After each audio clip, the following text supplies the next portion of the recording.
ছোট্ট বন্ধুরা, আজ আমরা সংখ্যা গণনা শিখব।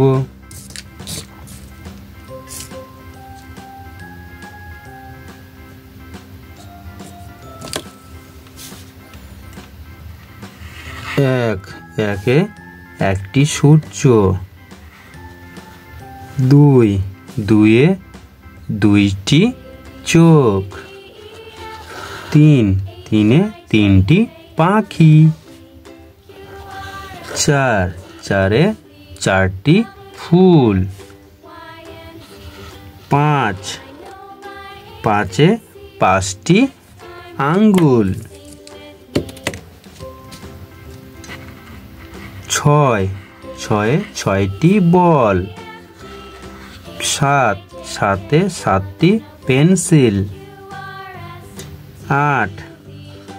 আটে আটটি বই, নয়ে নয়টি পুতুল, 10 দশে 10টি আঙ্গুল।